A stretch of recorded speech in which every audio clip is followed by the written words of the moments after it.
fundraising's a business. If a non-profit isn't working with other non-profits in its space, that's a red flag for me, because collaboration is the key. When I was researching you, one thing that I was interested was the art of asking for money. And you said something about the effects of once you get the money, it's not the hard part. It's almost the follow-up. What are some things that you have learned with the follow-up and that side of raising money and fundraising? Anybody can ask for anything once. I think it's something that you can do it. Obviously, anybody can do it. And then if you want to keep that follow-up and keep that donor relationship, the aftermath is super important. And that could be in business, it can be in non-profit.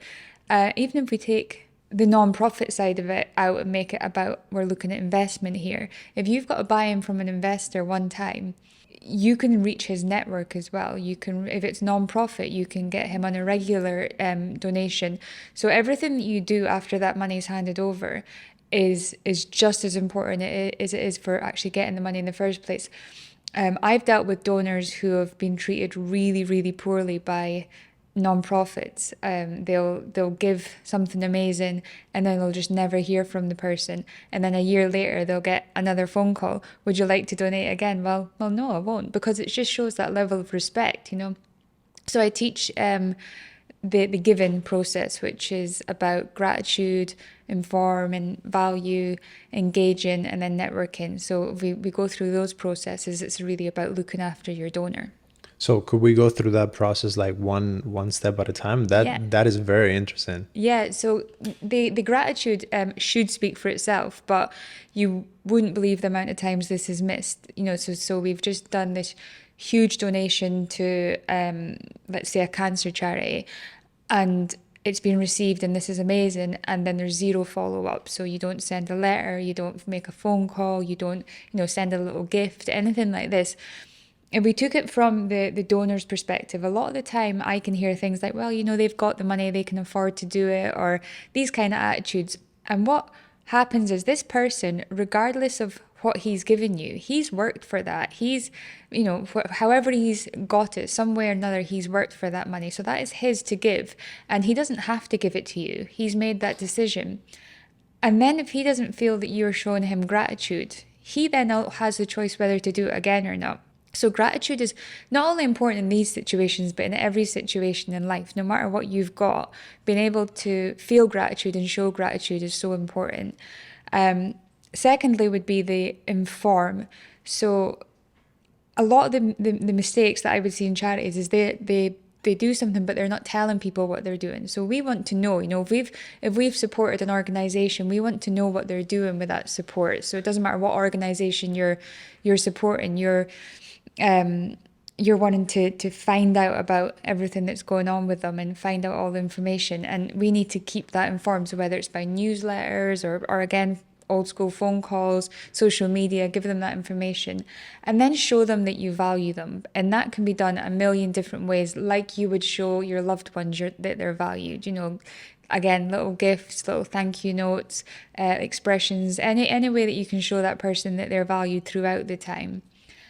Keeping them engaged as well. So again, it doesn't have to be just always asking them for money, but do you want to come and attend this event? Do you want to get involved in, we're about to donate the money to the charity, to the hospital that you've helped build. Let's come down and see the kids in action kind of thing. Whatever it might be, give them that engagement that they would love, for sure. And then their network and networking. So making sure you're getting out and doing the networking and that you're using their network, because if you've kept them happy and you've done your job, you now need to get to the rest of the people that they've got there. Yeah, that's very interesting. And I work with a lot of nonprofits making films for them.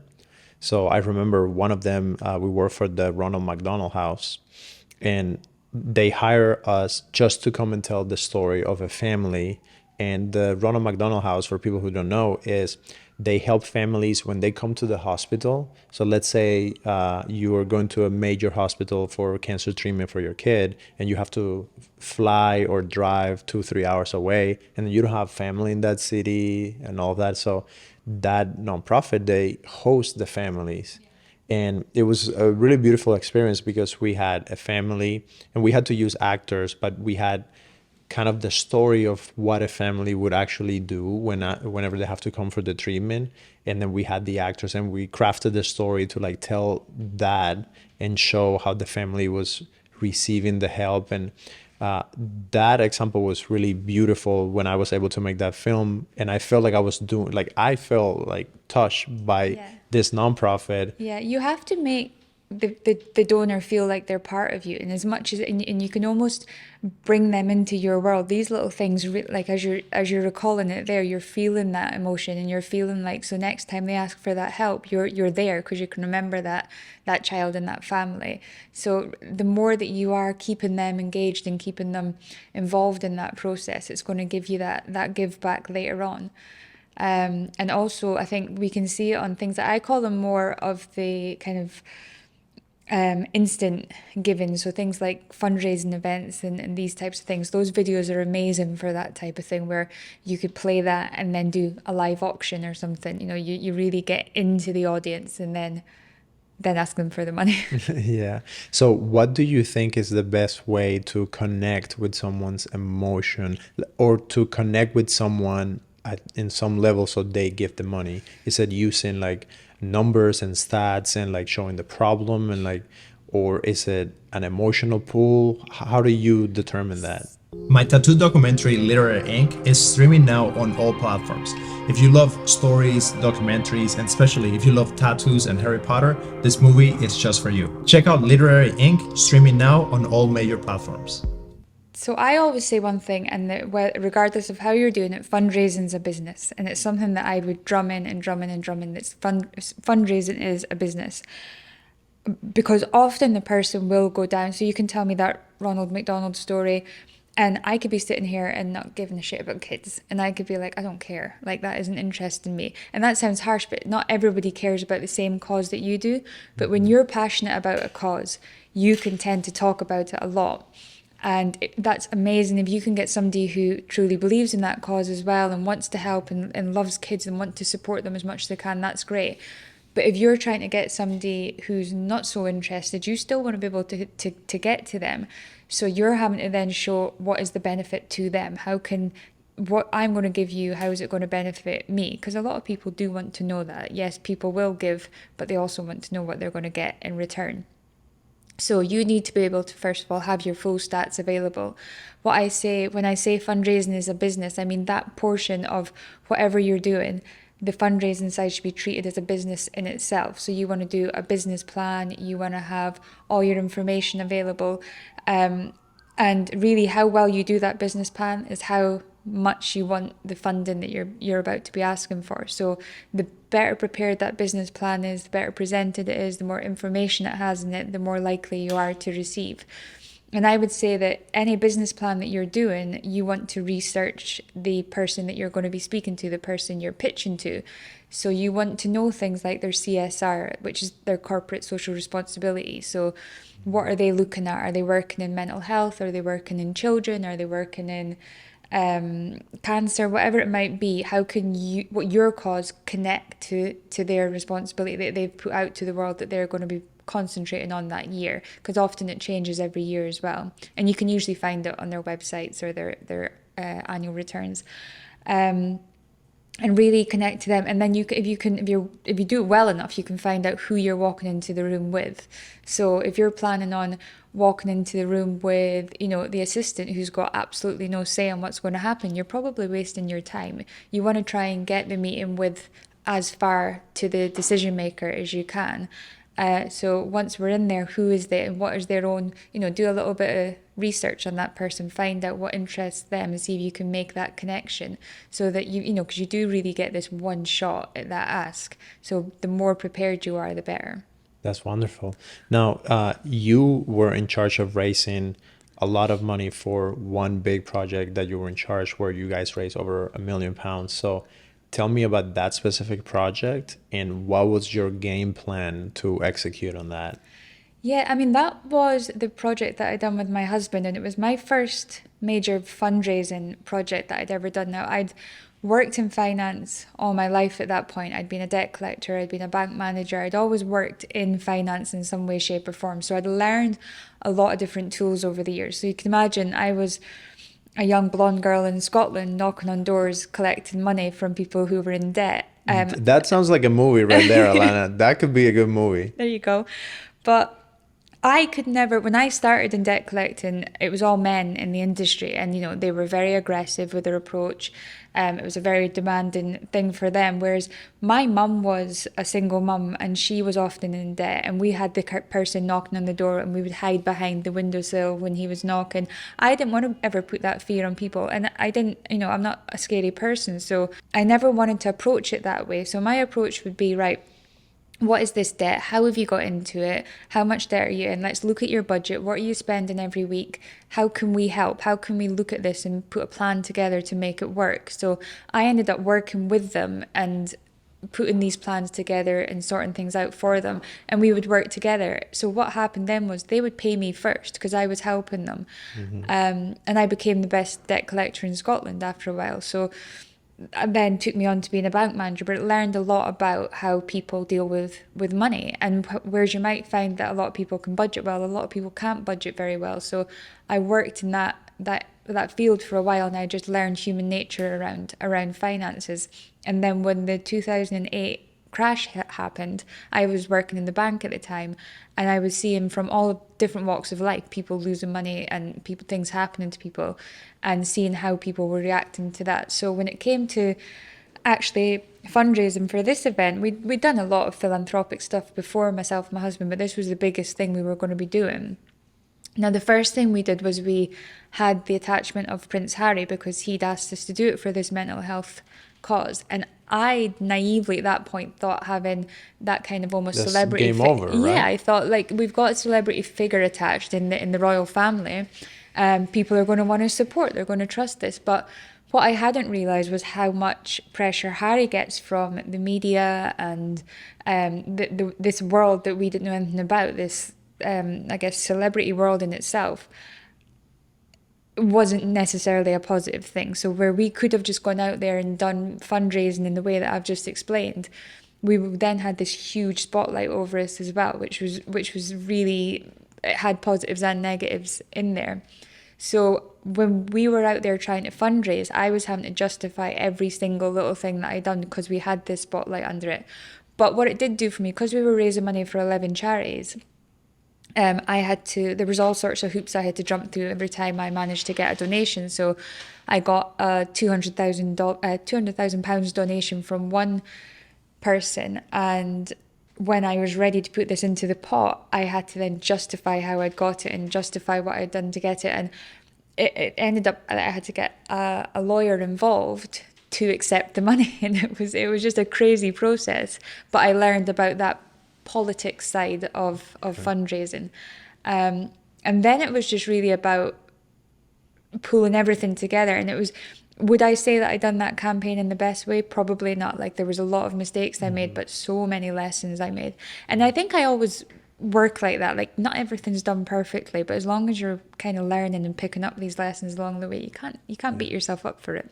Well, tell me how if you can speak on it, how did you get that one donation for 200K? And I'm trying to learn all the soft skills, and somewhere in that story, I think I can learn a little bit. And the reason I'm asking you is because as a filmmaker and a producer, I need to raise money to make my movies. Yeah. So that's why I need help from a pro. And that really was a soft skill one. A friend of mine had said that they had this, they were a telecommunications company, I believe, and they were doing almost like, you know, these telethon type events that they would, one day a year, they donated all their profits to charity. So they had people pitch for £75,000. So I was going to go along and speak to this lady who was going to be bringing on the pitches.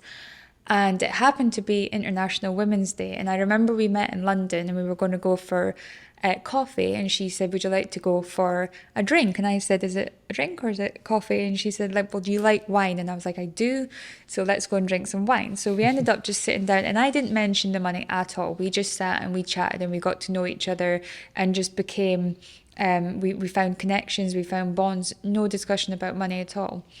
And then we had lunch and we just bonded in that way, and we talked about women and about empowerment and everything that wasn't to do with the money, really. And in the end, it was, okay, let's talk about the money. This is what we're going to be doing with it. And I think what happened during that conversation was she learned about me, and she learned who it was she was giving the money to and what I was about. So then she called me later that evening. She goes, we absolutely loved you. We would love to actually put you forward for the double donation, because one person was getting double. So that was 150,000. So I was like, this is amazing. Thank you so much. Like, what we can do with that is just incredible. And then when it got to the actual event lead up, she said, actually, we want to change it and make it 200,000. So, and the whole time I was never feeling like I was entitled to that money, that she should pick me over anybody else, that our cause was any more important than all the other causes that we're pitching. I just wanted her to get to know me, and if she could believe in me, then we could get this. That's so clever. What do you think is something about money that most people don't understand? Because when it gets up to this amount, like to me, if I just think through that, I met with this lady, we had a conversation, then we had lunch, we talked about a project, and then she calls me and she's like, "Yeah, I have 150K for you." That doesn't seem normal or real for the average person. I think people are scared of money. I think you've got people that have maybe come from money, and they don't really understand it because they've always had it, and they don't know what it is to not have any money. You've got people that understand the fear, like if you've ever not had enough money to pay your bills, or if you've had to choose between food and electricity, which I've had to do, then you know that fear of going, well, if I don't earn, I'm not going to eat, So it's important to you. However, you survived that situation, so you could still get through things without. And I think as long as you don't put money in my household, in my life, money is really not the number one priority, in the way that if we're doing everything right and we're expressing to the universe what it is we want, and we're living a life that are driven, we're focused, we've got our goals orientated plan every day, that we're working towards everything, I often find that the universe will kind of sort you out with that. I think if we look at money like something we don't deserve, or that it's huge, or that it's too big, or we shouldn't really be thinking in that, or 200,000 is way too much money, then it probably is. We're putting it into something that's out of our realm. But if we just say, well, money just pays for things. So if we're putting it out there that actually, this was my plan, this is my goal, then your subconscious almost works around that for you, or the universe, or however, the higher power, whatever it is that you believe in, is going to be working on that in the background anyway. So from my opinion, I don't see money as a scary thing, and I think if you can stop seeing it like that, it'll stop being that. Yeah. Now, how do you get over the fear of the asking, and what are some tips that you have for people when it comes to actually asking for the amount or being specific? Yeah. What is the best approach on that? So as I was saying, the plan and making sure that you know everything is important, but the fear of asking for money, I think I kind of break it down into 4 sections. Fear, the F section would be, is your fear of failure. We are terrified of failure. The world seems to think that this is a dirty word, that failure is some sort of badness. And I love failure. Every time you're failing, you're learning. Because if you're not failing, you can do it, which means you're not pushing yourself hard enough. You should be constantly striving for something that's that bit out of your reach and that bit difficult. And I think when you truly fail is when you stop trying, if you just give up. So that's when it's really failing. But failure should just be the lessons that you're learning each time. So the fear of failure, I think, is something that we can change to, well, what is the reward? What is the fortune afterwards? What can we actually get? Is that more exciting than this, like, okay, I might not do it this time, but if I keep going. So switching that from that, the embarrassment, I think, is the next one. So if we look at, you don't want to ask for something because you might be rejected. You don't want to ask that girl out on the date because she might say no. But what is the actual reward if she says yes? The excitement, everything that can come from the yes that comes. Is it worth just pushing that little bit and being that little bit embarrassed if you have to be? Because really, what is embarrassment? For what the reward might be.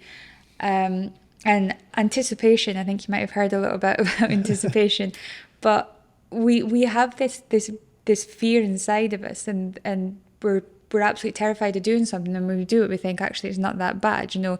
So I think if we can switch the anticipation to appreciation, I think in our mind we can change that scary moment. And the regret, I think a lot of the time we fear the regret that we might get, but if we're never trying it, we're never going to know if we're getting that regret. So just thinking about the actual reward that you're going to be getting.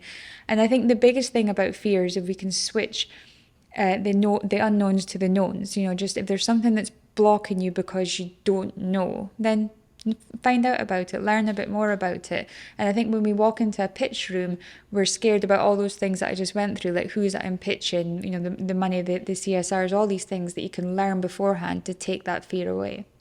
Now, I'm curious to know what actually happens. Like after you receive the money, in that case, you were giving me the example that you have to get a lawyer. It goes through all the paperwork. The money comes in.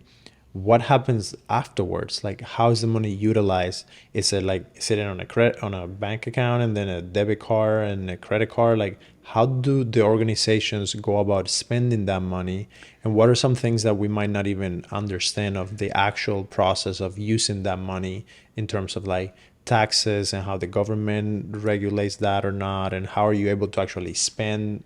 Because I've worked with nonprofits, but only on the marketing side of like I come in, I do a film for them, and I don't understand the other side. And I think it varies from city to state to country. Everywhere is different, and that's one thing I learned moving to the US, that every single state has a different law. And I know that in the UK, England and Scotland have different rules about how you can fundraise, how you can ask for money, what you can say. You can't, like, for example, you can't get goodwill out of it. That was one of the problems that I had when someone was donating money to our cause. The royal connection might give them a bit of goodwill, so it wasn't allowed to be donated. So we were having to fight a lot of that kind of thing, that even if you weren't receiving anything physical, the goodwill side of it might be a problem. So I couldn't comment on every single state on how it works, but in general, you'll donate to a cause, and the cause can spend the money however they want if you've donated it without restrictions. Sometimes you can donate it to say, well, I want it to only fund that new piece of equipment for the hospital, or so you can be specific about how you want the money to be spent. But I think it's important to understand that most nonprofits do have costs. They have employees, they have offices, they have all these things that donations do need to cover that type of thing as well. So if every donor would only put it into that way, then there's going to be no one running the organization. So it's good to have these donors that keep the place running as well. And I think we always say about the 60-40 rule. So there shouldn't be any more than really 40% going into the actual operational costs of a nonprofit, and then, you know, the 60%. But I mean, I'd push to even 20-80 for a really good cause. And that's to say as well that, you know, there's a lot of organizations that have super high employee costs. Now, I wouldn't comment on that with everyone, but if you're taking in like $1 million and you're spending 800,000 on employee costs, then you're in the wrong mixture there. Yeah. But if you're bringing in a CEO who's got a super amount of experience, who's got a proven track record of bringing in like tens of millions of dollars, then maybe you do want to think about increasing that salary for the CEO. But it has to be able to be proven that it's going to work. And there is a lot of, you know, bad actors in the nonprofit world. I think any organization that we work in, we like to see that it's being run correctly, and that, you know, especially in the human trafficking field, that's something that we'll always look into and see that, you know, whenever there's a cause becomes sexy, you know, when a lot of people start talking about it and grants start getting handed out and funding starts coming out a lot more, then things pop up and a lot more. You know, suddenly there's so many nonprofits that work in that field and they're all going for the same pot of money. So that's one thing that I always do, is just check out the background of that company. And usually if a nonprofit is a good nonprofit, the full accounts are available on their website for everyone to see, and the annual report is really, really good and clear and visible of everything that they do. And if it's not, then I would question that nonprofit.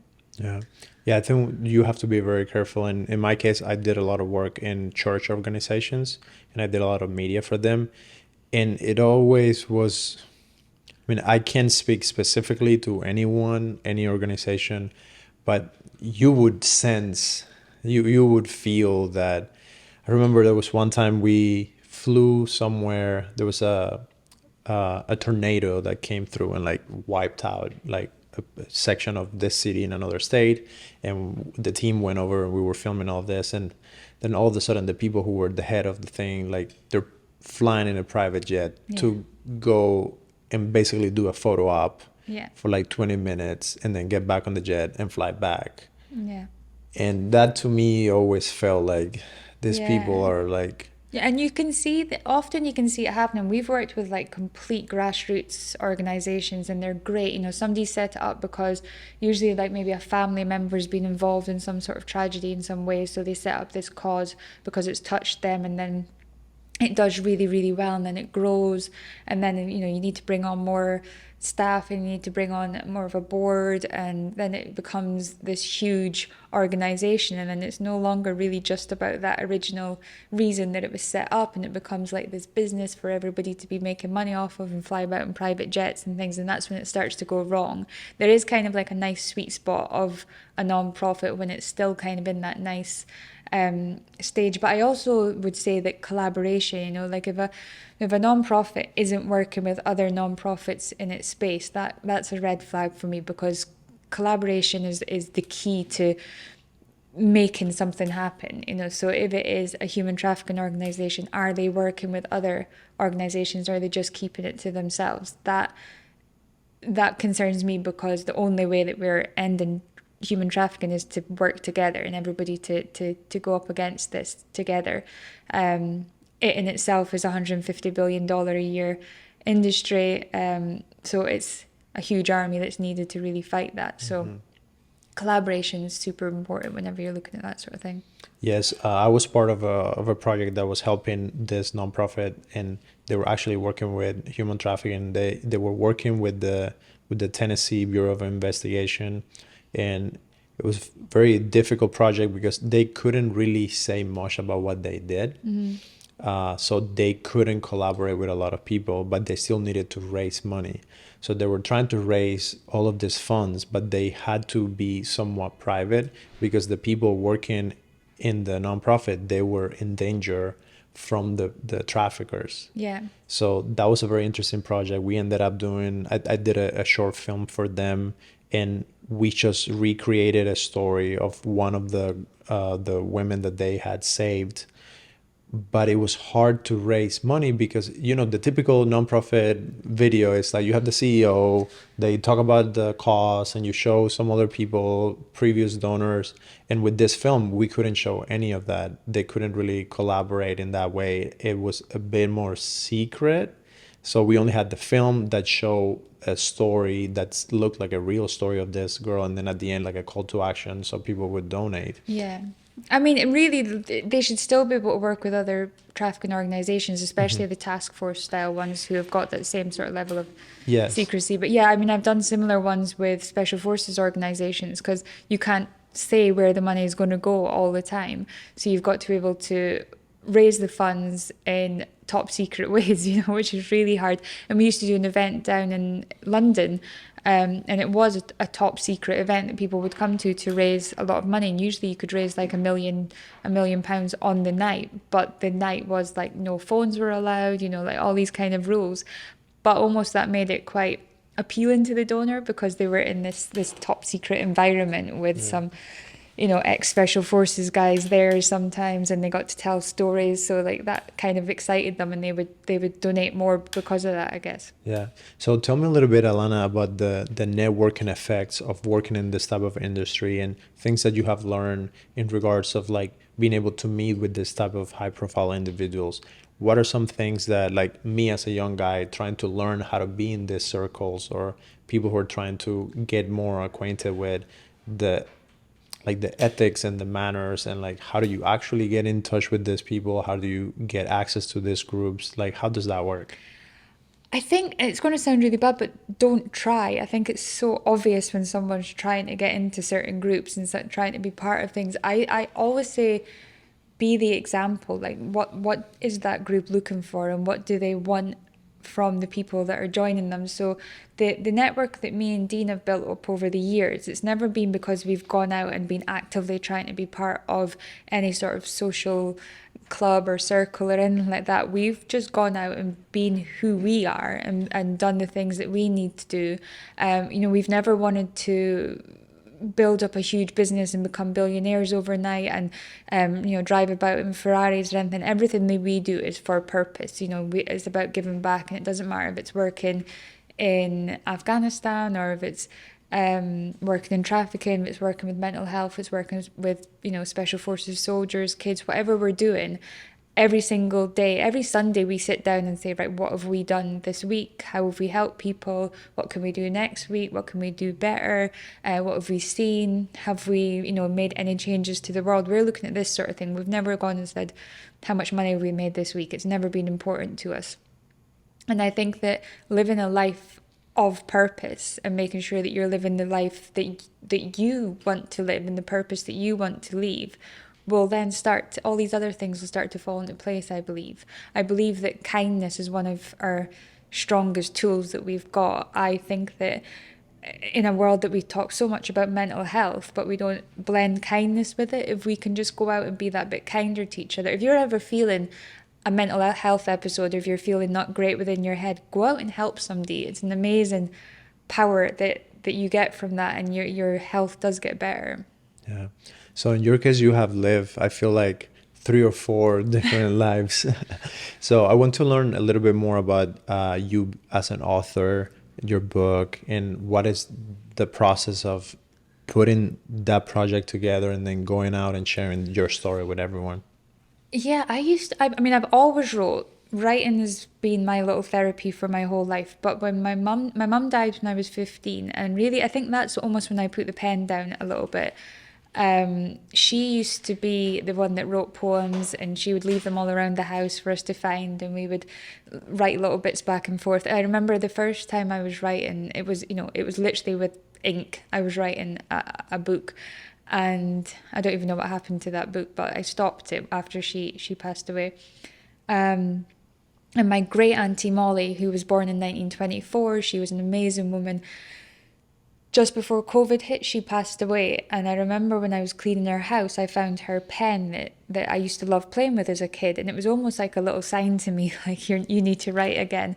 And I just started writing from that point. And I think during COVID, I wrote my first pilot. It still hasn't seen the light of day, but it was just something that I'd done to try and get into writing again. Was that a television pilot? Yeah. It's I need to know about that a little more. yeah. Do you know what? I haven't looked at it for so long. It probably will make me cringe because I wrote a lot since then. But I had always wrote like journal wise.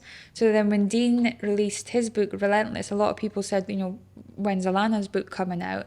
And it was never something I ever thought I would put out because it was more of just a journal of my life. But then when I spoke to some people about it and told them what was in it, they would tell me things about their life after I told them what was in the book. And I thought, well, maybe this book could actually help people, speaking about some of the things that I've been through. If I got that out there, then it might do some good. So I thought, yeah, I'm gonna do that. I'm gonna write the book and I'm gonna put it out.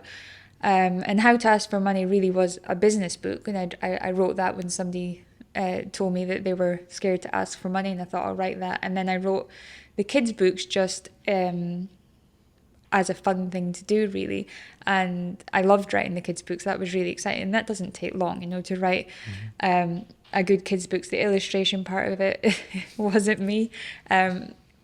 But the one I'm writing right now, this one is my first fiction one, which is a novel that, again, I'd love to put on the screen one day, but that is really enjoyable for me. I've had to put that. I've got a lot of really good author friends as well who have helped me with that, because the fiction side of it is completely different, but I am loving it because you can just go a little bit wilder and just be a little bit, it doesn't have to be to fact, it doesn't have to be real, but it is based on true events, but it's super fun to write.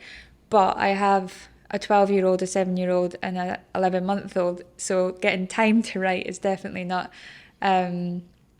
the easiest, but again, that's my own discipline. I mean, we've got 4 businesses, we've got the 3 kids, we've got 5 books that have been released this year, so it is a really busy life, but I need to be disciplined and say, right, Alana. How do you manage all of that? How are you able to like keep in track with all of those projects, with all of those things? Like, how do you do it?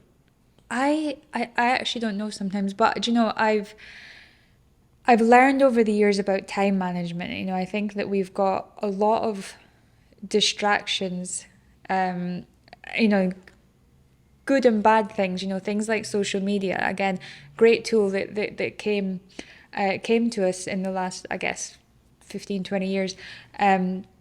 But it's easy to be distracted for it. So I put a time limit on my phone. So I'll have, like, I still go on it every day. I still post, I still do, but my phone will cut me off after, I think it's 55 minutes I've got. So any of my social media just stops working after a certain amount of time. So I'll use it, but I cut it off.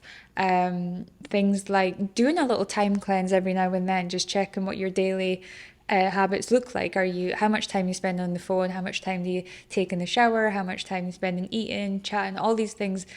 Put it down and see where you can maybe claw some time back, because there is little points in your day that you can get, you know, do you need to watch 3 episodes of that Netflix show, or could you work out, or could you do some work? When you've got help with the kids, that's the time to be doing the productive stuff. So we just kind of make it work together. Dean's got all his things going on, so it can vary whether Dean's home or not, because he can be away a lot. So there's different ways of balancing when Dean's home or Dean's away. So Yeah. How did you were able to manage your own emotions and your own well-being when Dean was active and he was traveling all the time and he was like putting his life in danger? How did you deal with that? I've dealt with it well and badly, I would say. I've often been able to put it into a box, I say, and just desensitize myself and shut off to what's going on and just get on with the task at hand, which might be raising the kids or doing whatever's going on. And I don't think that's maybe the most sensible way to do it. It was what was required at the time, though, to get through certain things. I had to be that little bit more closed off to everything else. But what I did do during those times was I didn't talk to Dean as much as I should have. So I would get myself into a position that I was having to be have this strong mind constantly, and would never let anybody come in and help. And that can only last for a certain amount of time. So Dean and I, at one point we just said, look, you know, kind of enough's enough. This is how I'm feeling, this is how he's feeling.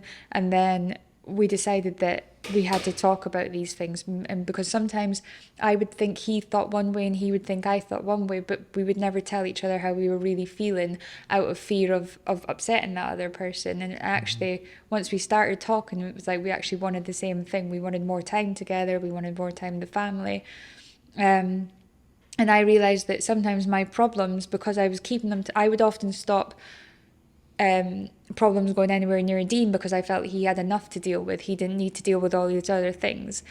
But then sometimes realised that actually just talking to him about it made it a bit easier for me. He didn't need to actually deal with any of it. I just had to talk to him, and I was almost sharing that worry a little bit, and then going, actually, no, it's not that bad. Let me go and deal with it. So the communication side of it was something that we worked on over the years, and I probably couldn't recommend enough to other couples, is to be talking about the things that are important. What are some ways that you can actually have those conversations? Because I agree with you 100%, but it's really difficult in the moment with the emotions when you're feeling frustrated. The other person is also frustrated. So I think I'm a really good communicator, but even with my good words, I get very emotional and I get very frustrated. And I think men and women were so different in our communication. And a lot of the times, like you said, you only wanted to like share what was happening. If you only shared, it would help you. Yeah. But for us, it's like when we hear you sharing, we go into problem solving, and I'm trying to think, okay, you're saying that you're bothered by this, this, and this. So what can I do to fix this, this, and this?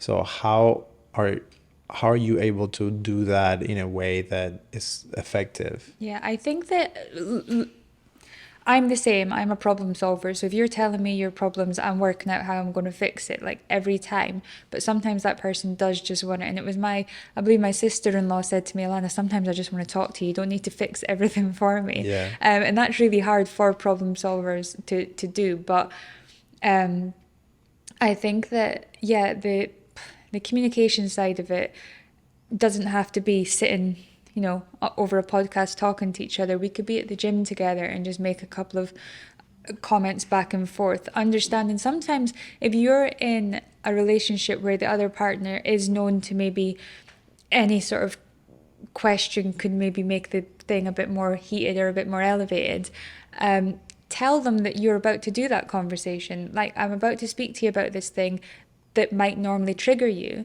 because sometimes that little moment beforehand gives them that time to get prepared for what you're about to say. When you hit them with it, then it can explode a bit quicker. So give them that time to prepare in that second.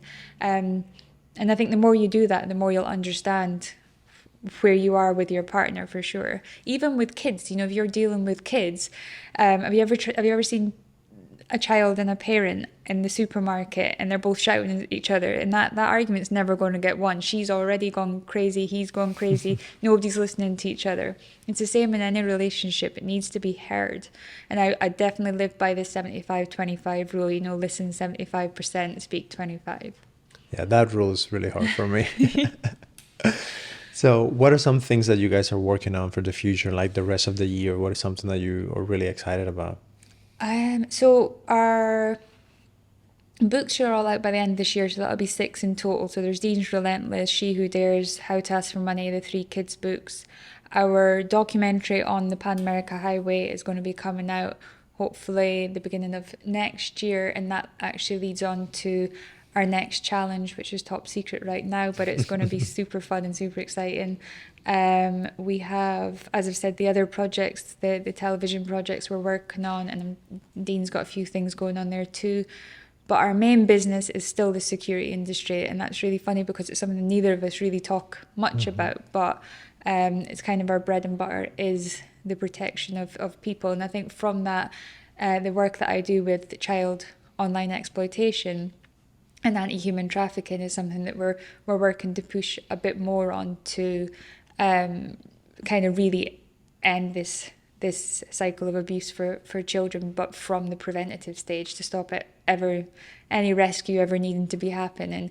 We want to be stopping them getting into that position in the first place. So yeah, those are a few things. And Dean and I are actually working on our own podcast as well, which is called Behind the Scene, and that's really about the person that the world sees and the person behind that person.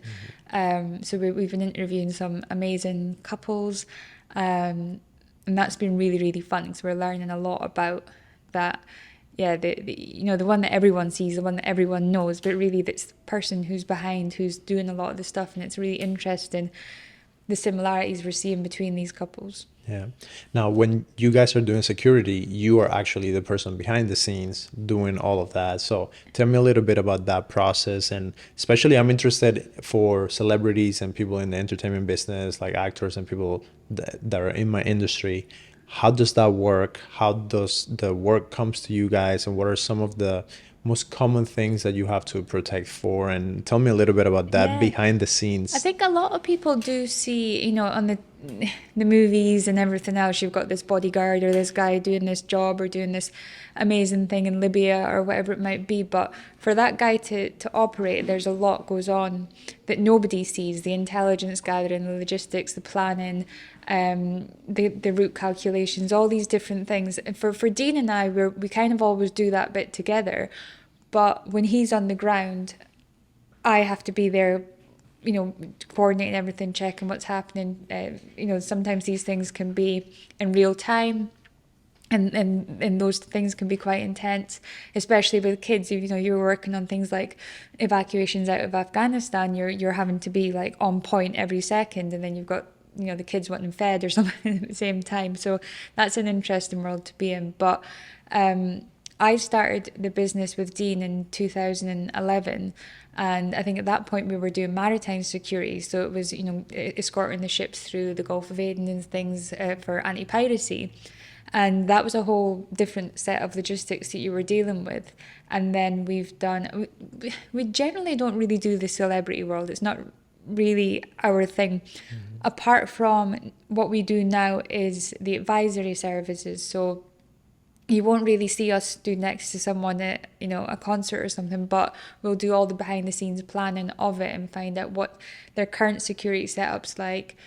If we can oversee it, if there's other things that could be better, if we're looking at their online world, you know, what their kids are like online, is their infrastructure safe, is the people that are working with them, or have they been checked, all these kind of things is all the stuff that we do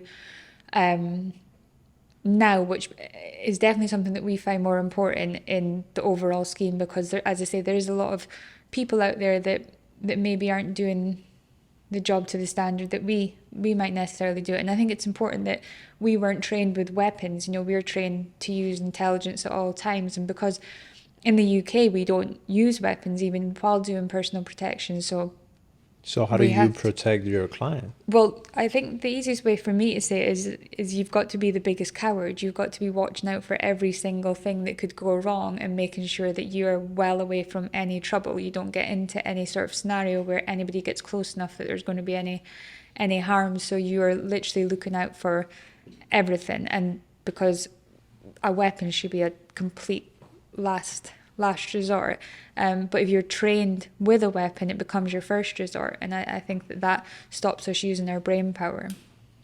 Now, what are some security threats that people might not know about? And another question that I had is, when is the time for someone to get security? What are some of the like red flags that would tell you, hey, maybe it's time for you to get some type of security? Yeah, security is something that, first of all, nobody wants to pay for. It's an interesting one because it's the last thing that people want to do, but it is one of the most important things you're going to have, especially as your business is growing, as especially like newfound wealth, when you become a target to bad people, you know, that this could be in any way. So it could be that you just need security for one particular task. It could be that your whole family is requiring it. It could be that your company is now in a position that it needs to start looking into more infrastructure.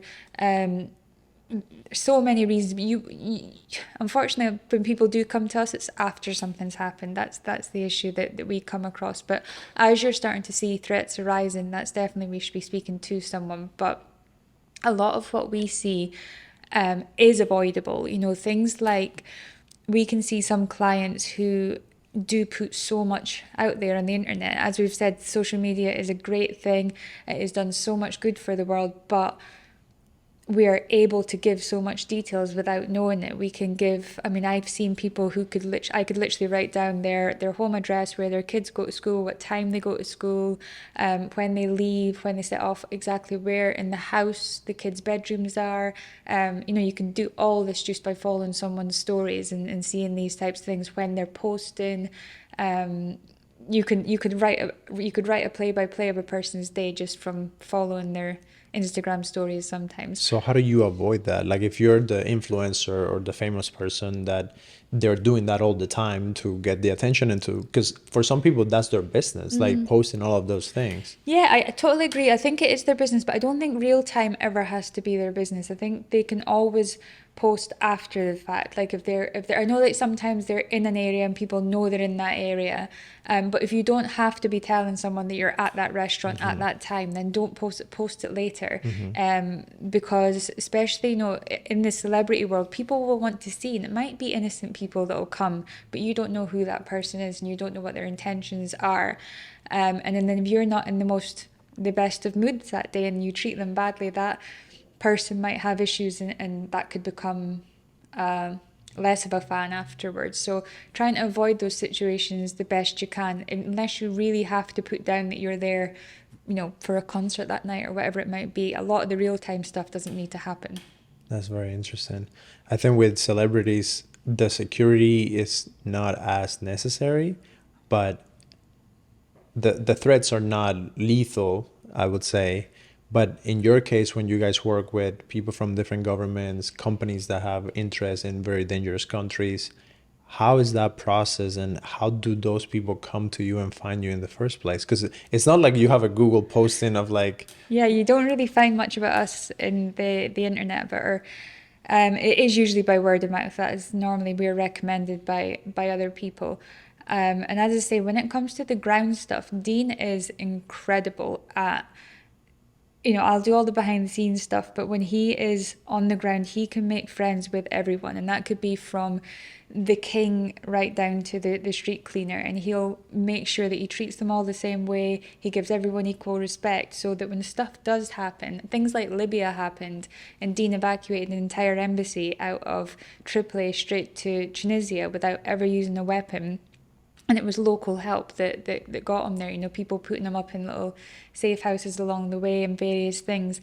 And he wouldn't have got that if he'd been arrogant or if he'd been like, well, I'm British or I'm American, I deserve respect, I deserve this. He done it through showing respect and being kind to people, and he was then granted that back when the time was needed. So everything, as Dean would probably say, hearts and minds is the most important thing when it comes to these types of things. yeah. Now, I was thinking as you were telling that entire story, I'm thinking you must have been scared that something was going to happen to him. Did you ever feel that way? You know what? I'd probably be more scared when he goes out drinking in LA or something than I have, because No way. at least when he's in Libya or Somalia or Yemen or Afghanistan or any of these places, I know that it's 100% alert Dean doing this, and this is what he does best. So I know that what he's doing, he's going to give it his all. He's going to do his best to get back to his family. If he's out drinking in LA, his inhibitions might be lowered and all these kind of things. I can't trust what everyone around is going to do in those circumstances. And the way that Dean actually looks, people do take cheap shots, especially if there's alcohol involved. So really, we actually very rarely go out anymore, which is really unusual for us to go out. And when we do, we go out together. Actually, it's quite unusual to see Dean go out on a boys' night now. But and I think and I would encourage him to. But family is kind of his number one fun time, I think. Yeah. So how is it like having your 3 kids, and what are things that you're excited about them now trying and living through them and getting to see them grow and all that? I think I love seeing who we are starting to shine through in then. Molly is, she moved over to America during COVID. She'd actually just moved school before COVID hit. And then so she'd moved this one school, we moved over here, started in one school, moved to another school, completely new way of learning, like different spelling, different way of doing maths, everything was completely new to her. And now she is like superintendent honors roll, ASB, and we don't push anything on her. We give them, they can go at their own pace. If they weren't great academically, that's okay too. I technically wouldn't have had a full high school education. I left school really young. Dean education was quite cut off at an earlier kind of age as well, but it hasn't affected us in any way. So if they want to go on to do university and everything, that's great. But if they don't, that's also okay. We can look at other things. I love how I see Dean shining through in Tommy. Tommy's the funniest little kid you'll ever come across. And Harley, she's only 11 months, but her personality, and she is literally already taken Dean's heart now. So that's it done. That's wonderful. So Alana, thank you so much for coming on the show today. I have the one last question that I always like to ask. If you had all the money in the world and all the time in the world, what would be the one thing that you will go after? I don't think anything at all would change about our life if all that was ticked, because it would just increase. We would just do more in everything that we were doing. So mainly in the philanthropy stuff, and probably doing more for human trafficking, but we would take a holiday with the family. 100%. We would have like, and I wouldn't say a week. I'd say we could probably only do about 4 days of rest, and then we would have to move on. But yeah, it would be good to spend a few days of doing nothing and turn our phone off. Well, guys, thank you so much for checking out this episode with Alana. If you like this interview, check out this other interview with Dean so you can get more of the whole story of this amazing couple. Thank you for watching.